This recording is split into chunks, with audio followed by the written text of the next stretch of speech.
I was never simply a warrior. I was a student of martial arts, of life, of the mind. Most people assume that becoming a amazing fighter is everything about power, speed, and technique, because I understood early on that strength alone would never be enough. A real martial artist does not merely train his fists, he trains his thoughts. He trains his thoughts, his spirit, and his capacity to plan ahead, while others spend hours honing the procedures without questioning them. I was continuously wondering why, how can this be better? Is this actually the most effective approach? I refuse to confine myself to one way of thinking.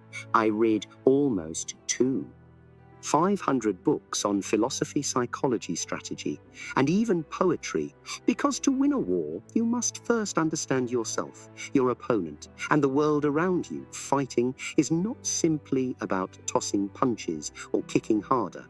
It is about anticipating adaptability and mental discipline. The mind must be quicker than the body. A person who entirely relies on physical strength will eventually be vanquished by someone who is more intelligent, more strategic, and more adaptable. Folks frequently ask me, Bruce, what is your style? And I tell them I have no style. Styles are like stiff cages. They lock you in a set way of thinking. Traditional martial arts frequently emphasis on remembering skills, repeatedly motions, without considering their efficacy. But I did not believe in following blindly. I took what was useful, discarded what was superfluous, and established my own path. This is what made me different. What made me unstoppable? I refused to be limited by outmoded methods of thoughts. I believed in freedom of movement, freedom of thought, and the capacity to adapt to any situation. This was not only my approach to resisting, it was my approach to life. Stay open, keep learning, and never be frightened to evolve. That is the mindset things made me who I am when I was 18 years old. I left all I knew behind in Hong Kong and relocated to the United States. I had just $100 in my pocket. No assurances, no safety net, no one to depend on. It was just me, my dreams, and the willingness to battle for a better future. Some individuals would have been terrified, but I viewed this as an opportunity to grow, to try myself, to develop my future with my own hands. I grabbed any work I could find to live. I cleaned dishes in a restaurant, standing for extended hours, was washing plates until my hands were since. The money was minimal, the labor was tiring, and at times I hardly had enough money to eat, but I never grumbled. I never felt sorry for myself, since I knew that every suffering, every struggle was merely another kind of training. Just like in martial arts, discomfort and discipline make you stronger, and I addressed life the same way. Every task was a test of my endurance, my patience, and my capacity to keep progressing onward. Yet life was not done trying me. Even after all my sacrifices, I faced rejection after rejection. I wanted to introduce martial arts to America to share my expertise, yet the doors did not open quickly. Everyone questioned me. They misjudged me. They said an Asian man could never be a main actor in Hollywood. They told me my accent was too feeling, that my look didn't suit the American audience. They wanted me to play tiny parts, side characters, the weakling who never triumphs yet. I declined. I did not ask for an opportunity. I built my own. I started teaching martial arts, training pupils who would go on to become some of the finest fighters and actors in Hollywood. I honed my expertise constructing my own unique way of combat, Jeet Kune Do. And when Hollywood snubbed me, I went Hong Kong and created my own movies, showing to the world that I was more than simply a side character. You see, life does not hand you success. It does not provide you what you want, simply because you fantasize about it. You have to take it, you have to work for it, strive for it, and push through. Every hurdle I made, every rejection into fuel, every defeat into inspiration, because I knew one thing for certain: the world does not decide who you are. Because in 1970, I experienced a serious back injury that could have ended everything I had worked. For it wasn't simply a small setback. It was a life-changing blow. The doctors looked at me and stated the words no warrior ever wants to hear. You may never fight again. They thought they had written the final chapter of my narrative, that I was compelled to give up martial arts, my pass, my identity to them. I was finished, yet I was not finished. The harm may have taken away my capacity to train physically, yet it could not take away my mind, my spirit, or my will to fight. I could not stand for long. I could not stand for long. I could not stand for long. I could not practice my kicks or punches, but I could think, learn, and create. So I resorted to writing. I poured all my knowledge, all my philosophy, all my grasp of martial arts into what would become one of the greatest significant books ever produced in martial arts history, the Toa of Jeet Kune Do. You see, pain may either shatter you or develop. Most individuals let setbacks destroy them. They give up when things got rough. But I refused to let my injury define me. If I could not train my physique, I would train my thoughts. If I could not fight with my fists, I would fight with my thoughts, my ideas, my inventiveness. I would continue to grow. Even from a hospital bed, people believe in boundaries because they accept what others tell them. They let physicians, teachers, society, or failures place them in a box. But I never believed in limits. A constraint is only real if you accept it. I refuse to accept mine. I refuse to think that my tale was over. I understood that as long as I could think, as long as I could study, as long as I could adjust, I could still win. So instead of going into despair, I rebuilt myself.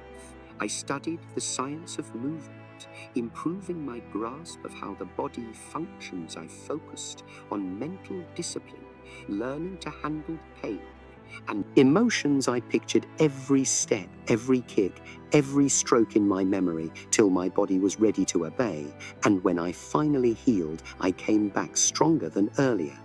I established that an injury does not define a guy. His willpower does bounds exist only if you believe in them. I never did mastery.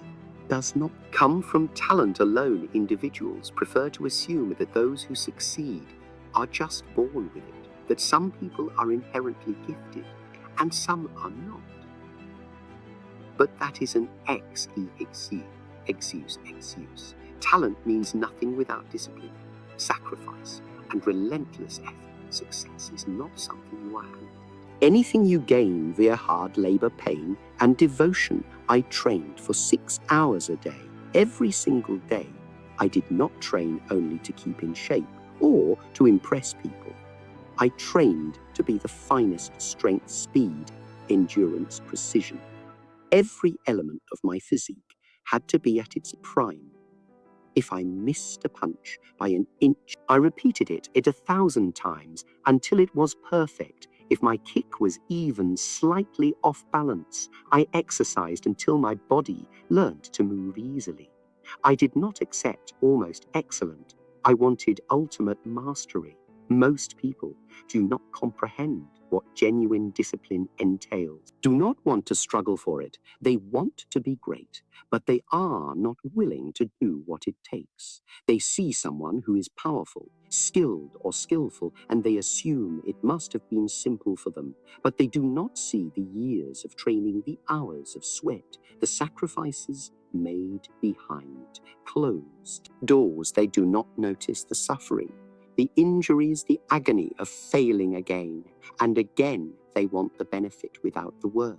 Yet that is why most people will never be legends, because they stop when, if gets too hard, they take shortcuts. People search for the easy way out, but I never did. Understand that there is no simple manner. If you want anything fantastic, you must be prepared to suffer for it. You must be prepared to put in the hours that no one else will. You must push through suffering, fatigue, and failure, and still keep going. Prosperity is not for those who seek it. It is for those who demand it, fight for it, who refuse to quit till they have it. That is the price of mastery, and I was willing to pay it. Hollywood stared at me and said I wasn't marketable. They informed me that an Asian man could never be a main star. They assumed that Western viewers would never accept someone like myself. In an important job, instead, they offered me little pieces, sidekick roles, background characters. The ones who always lose. They did not consider me as a hero, as a robust and forceful character. They desired me to play the weakling, the one who gets knocked down and never gets back up. But the worst half, they took my ideas. I had developed an idea for a TV series called The Warrior, a narrative about a competent martial artist going through America. I was going to star in it. But instead of providing me the opportunity, they grabbed my concept, altered the name to Kung Fu, and handed the position to a white actor who has no genuine martial arts backdrop. They removed me from my own vision. They took what I did and told me I was not good enough to be a member of it. I could have accepted it. I could have stayed in Hollywood doing parts that did not show me smiling and nodding when they refused to recognize my true potential, but I rejected. I understood my worth. I knew that if they would not give me an opportunity, I would create my own. So I left. I went back to Hong Kong. I took charge of my own future. I developed my own future. The huge boss fist of fury path of the dragon. I did not wait for permission, did not wait for approval. I took command of my own career. And the result, the movies became enormous successes. People throughout the world viewed my films, and suddenly the same Hollywood executives who formerly spurned me were now calling me back instantly. They wanted me suddenly. They saw the worth that I had always known was there. The same industry that once disregarded me was now asking for me to return. You see, the world does not provide you a position. You seize it. You do not wait. Want someone to tell you that you are valuable worth. If you prove it, if the door is closed, knock it down. If they do not believe in you, trust in yourself, so furious that they have no choice but to see your brilliance. I did not become a legend. Become a legend because Hollywood gave me a chance. I become a legend because I made my own. Most individuals don't fail because they lack talent. They fail because they accept being mediocre. They settle for being good enough. And that is the actual tragedy.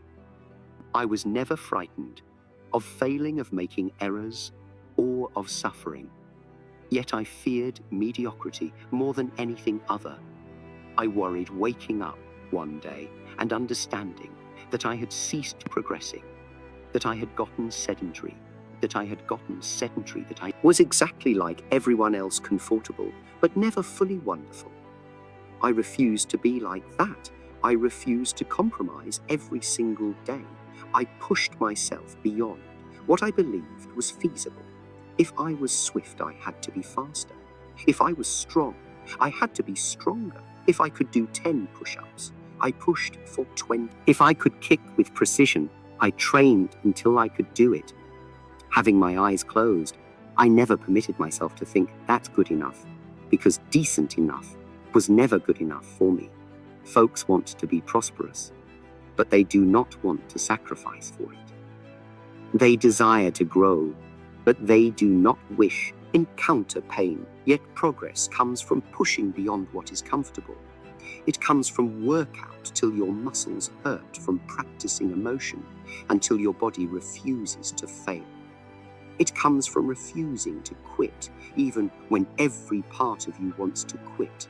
There were days when my body cried for rest, when I felt like I couldn't keep going, but I reminded myself if I stop developing, I start death. If I settle with where I am today, I will never achieve where I want to be. Future life is continuously moving onward, because if you are not improving, you are falling behind. Prosperity does not come to those who wait. It comes to those who chase it relentlessly, who refuse to settle, who seek more from themselves every single day. That is the mentality set that differentiates legends from the others. And I never wanted to be average.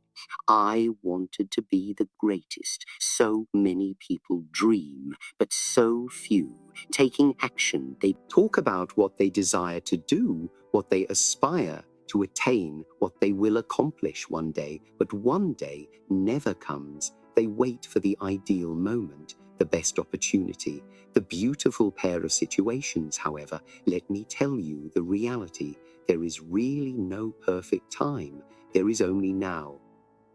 I have seen innumerable persons with incredible talent, brilliant concepts, and big dreams, but they never start. They keep making excuses. I'll do it when I have more time. I'll do it when I'm ready. I'll do it. Situation is ideal, but that day never arrives. They squander years waiting instead of taking even one modest step forward. They fear failure. They dread judgment. They fear moving out of their comfort zone, and do of that they obtain nothing. I did not wait for the world to acknowledge me. I did not wait for someone to tell me, Bruce, now is your time. I created my own time. I did not wait for someone to give me permission to succeed.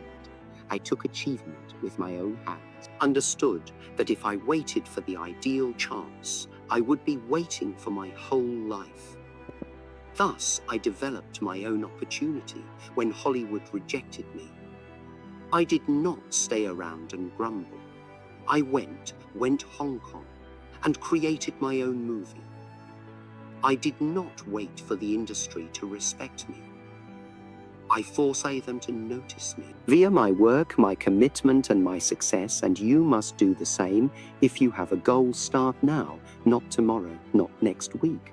Soon stop waiting for the excellent conditions. Cease making excuses. If you want to write a book, write the first page today.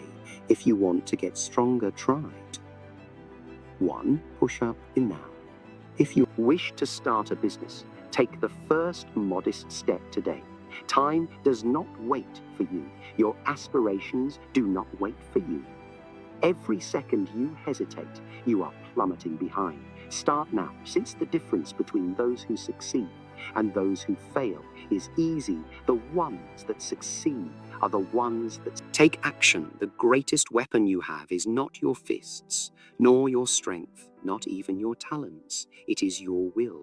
It is that fire inside you with unwavering determination that refuses to go out, no matter how many moments life attempts to extinguish. Yet there were instances when I felt broken.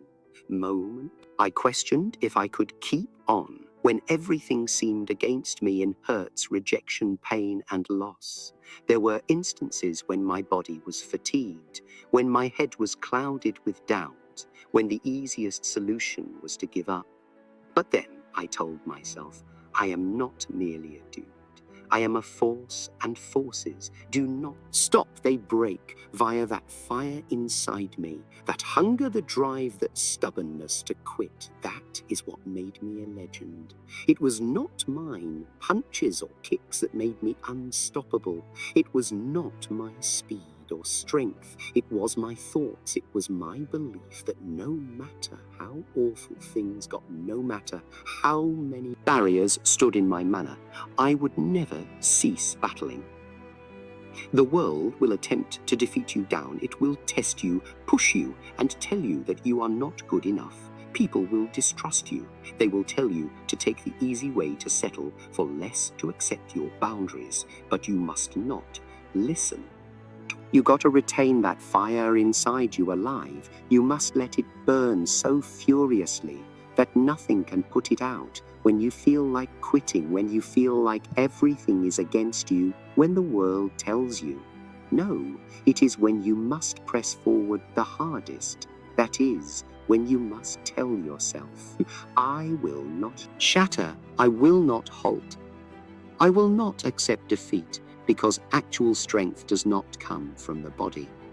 It comes from the spirit. It derives from the determination to keep going when everything tells you to halt. It originates from the choice to never quit up. No matter how many times you fall, you want to know what divides the ordinary from the remarkable. It's fire. The fire inside you. The one that refuses to be extinguished. The one that remains blazing. Even after the world attempts to put it out, that fire is what made me who I am. And that fire is what will make you